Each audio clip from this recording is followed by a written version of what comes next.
Nico pour NKO Vape, j'espère que vous allez bien.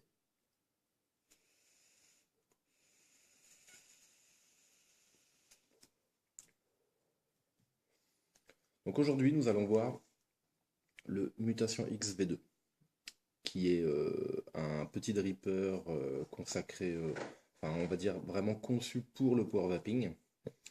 Je remercie encore une fois de plus Yann, qui en a fait l'acquisition avant moi, et qui du coup me l'a prêté gentiment immédiatement, pour que je puisse jouer un petit peu avec et pour que je puisse vous faire un petit retour. Donc voici la bête. Euh, Déjà, on peut voir que d'un point de vue externe, il n'y a pas grande différence par rapport au V1, mis à part un petit peu les gravures. Euh, on va regarder tout de suite le packaging. Donc packaging plutôt sympa. Euh, du coup là je l'ai sorti, mais du coup à l'intérieur vous voyez la connexion 500, enfin en fait vous voyez le cul de l'atto, le cul du dripper, pardonnez-moi, avec le plot en partie visible. Quand vous l'ouvrez, vous avez le petit emplacement avec, donc comme je vous l'ai dit, la base du dripper, le corps du dripper et le drip tip, ou le drip top, devrais-je plutôt dire. Et du coup, ce petit sachet de sperme qui est plutôt bien fourni. Vous avez 3 joints toriques de rechange, vous avez 4 vis, donc 4 vis de changement, de remplacement par rapport à celle des plots positifs et négatifs. Et surtout une petite clé qui n'est pas une clé Allen, mais qui est une clé avec une tête triangulaire. On va y revenir dans quelques instants parce que vous allez voir, ça fait la différence et c'est pas anodin ce choix de petit matériel.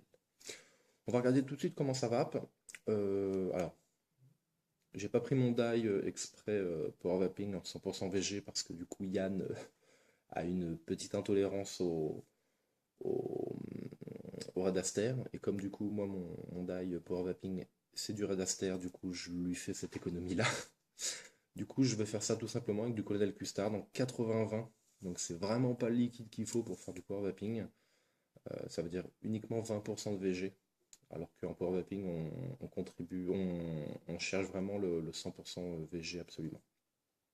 On regarde ça tout de suite.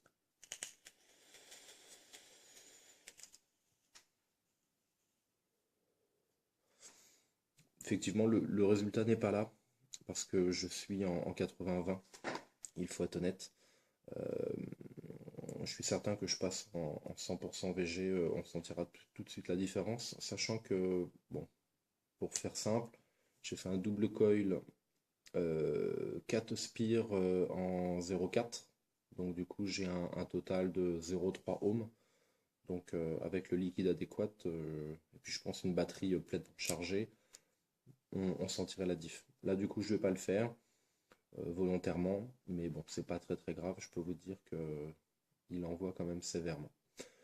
On va le démonter, on va regarder tranquillement comment il se compose, parce qu'il y a quelques petites choses qui sont vraiment pas mal je trouve. Donc notre petit dripper mutation XV2, donc toujours avec un petit peu le même principe, c'est-à-dire 9 trous de sensiblement 1 mm d'un côté et 9 trous de l'autre. Toujours les petites ailettes pour la dissipation thermique, pour éviter que la chaleur en fait soit au niveau du drip tip. Petite nouveauté justement que je trouve vraiment sympa.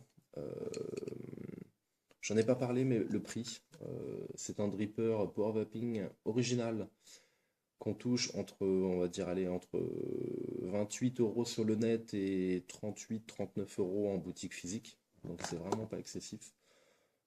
On va regarder tout de suite comment il se compose. On va commencer par le drip tip. Le drip tip est en, je pense que c'est du Delrin, donc Delrin noir. Méga big diamètre d'origine. Ça veut dire que pour les gens qui ont envie de démarrer dans le power vaping, vous n'allez pas passer 1 heure avant de trouver un drip top, parce que le drip tip, c'est on va dire ce que vous pouvez avoir sur des attos traditionnels. Le principe du drip top, c'est qu'il est spécial pour le power vaping et qu'il a un très gros diamètre d'entrée.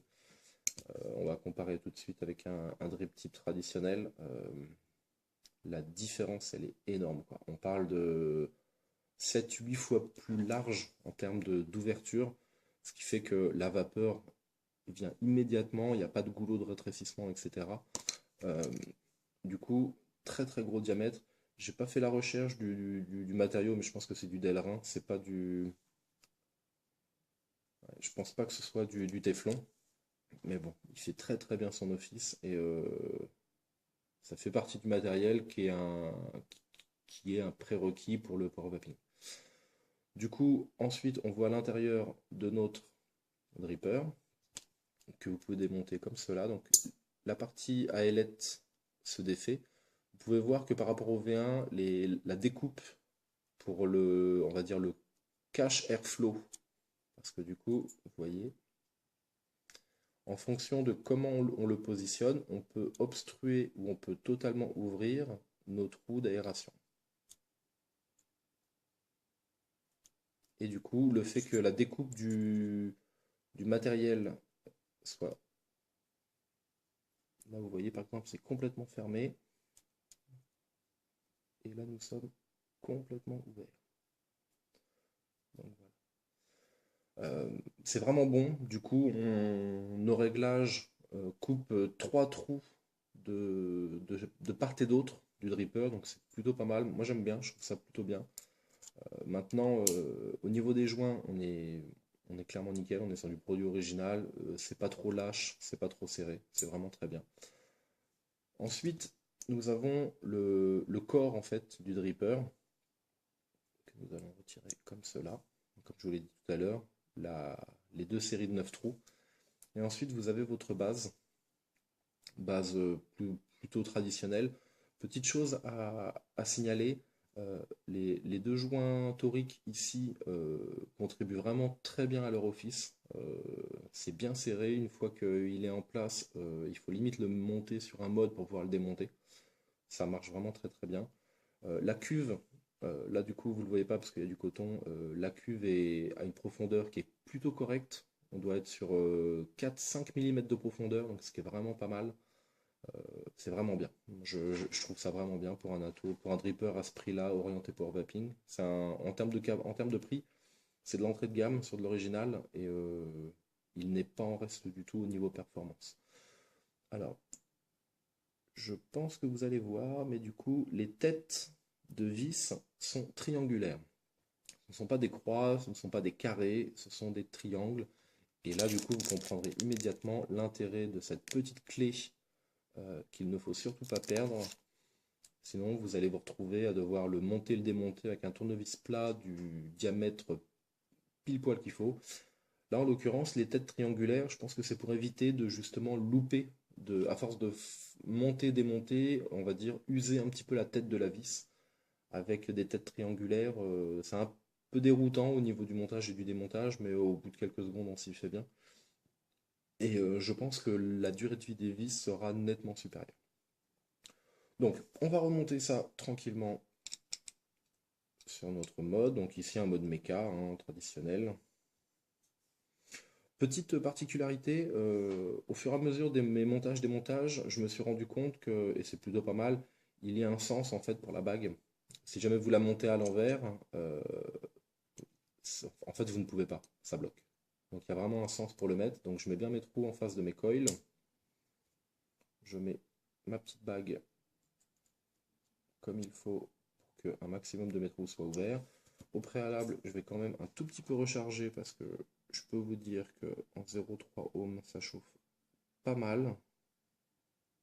Et du coup, on a intérêt à régulièrement, très régulièrement, réapprovisionner en liquide. Sinon, c'est le dry heat. Le dry heat, c'est quand il n'y a plus de liquide et que le coton est sec et que par conséquent, on n'a plus de vapeur, mais on a le coton qui commence à chauffer.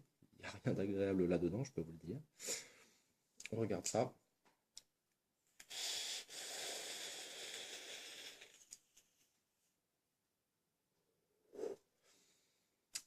Effectivement, c'est pas mal. Je le rappelle, je suis sur un 80-20. Donc là, en vidéo, les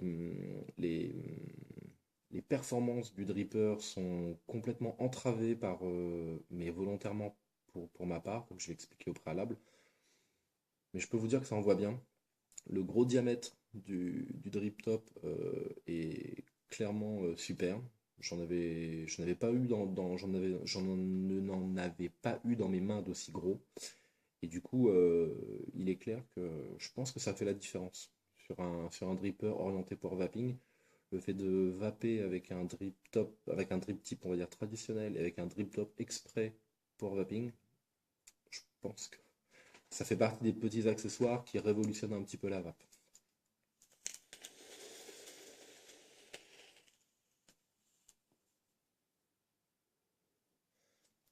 J'ai déjà plus de liquide. Mais tout ça pour dire que ce petit dripper axé clairement pour vaping, à on va dire entre 30 et 35 euros, pour un original, ça vaut vraiment le coup. Les gens qui veulent s'essayer au power vaping, il y a plusieurs prérequis à avoir en termes de matériel et en termes de connaissances. Mais déjà, d'un point de vue matériel, si jamais vous cherchez un petit dripper pas excessivement cher, on ne parle pas de Mephisto V1, V2 en original, on parle de qui sont à 100 voire un peu plus de 100 euros. Là, on est sur du matériel qui est quand même entrée de gamme en termes de prix, mais qui en termes de performance est plutôt bien. A priori, d'après ce que j'ai vu, il se situerait plutôt dans le top 5 des drippers. Donc clairement, c'est une très très bonne affaire. Pour un prix avantageux, vous pouvez vraiment partir sur du bon matériel qui aura des bonnes performances pour faire du power vaping. Donc vous l'aurez compris, moi je le recommande, j'ai même failli me l'acheter pour moi. Et du coup, quand Yann m'a dit qu'il l'avait acheté avant, bon bah je me suis dit je vais d'abord le tester, mais il est clair que si jamais j'ai envie de continuer dans le power vaping, pour pas très cher, vous pouvez partir sur du bon matériel qui aura vraiment de bonnes performances. Même en concours de power vaping, vous n'allez pas rougir de ce que vous allez faire, pour peu que le restant de votre matériel soit en adéquation avec ce que vous voulez faire et que vos connaissances vous permettent de pouvoir faire du power vaping en toute sécurité. Je le rappelle, c'est important. Là, je suis sur un double coil 0,3 ohm.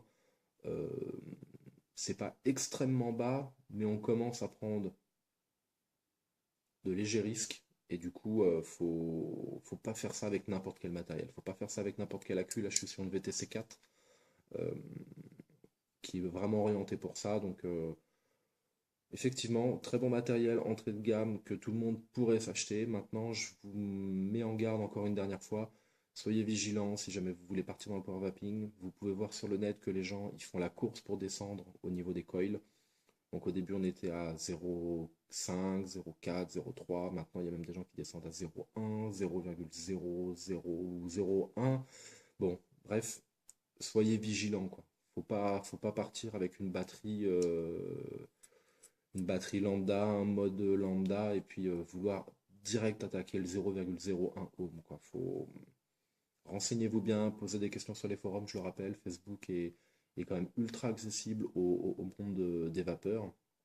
Et si vous posez des questions, il n'y a aucun doute, les gens vous conseilleront, les gens vous orienteront vers des choix équilibrés de matériel. Parce qu'il est clair que si jamais vous partez sur du matériel comme celui-là et que vous descendez très bas en résistance, et que, à contrario, vous prenez une batterie lambda ou une no-name, une batterie que vous auriez trouvée n'importe où ou dans le fond d'un tiroir, vous prenez un risque, il faut le savoir. Donc, petit aparté fini pour le power vaping, on revient au dripper. Pour ma part, c'est une très très bonne surprise. Je le rappelle, pour une trentaine d'euros, vous pouvez le trouver. Et pour le peu que vous fassiez vos recherches de votre côté sur le net, vous trouverez des réponses pour pouvoir faire du power vaping avec une relative sécurité qui vous permettra de vous amuser à faire des gros nuages. Donc sur ce, je vous souhaite une bonne vape à tous et une bonne fin de journée. Au revoir.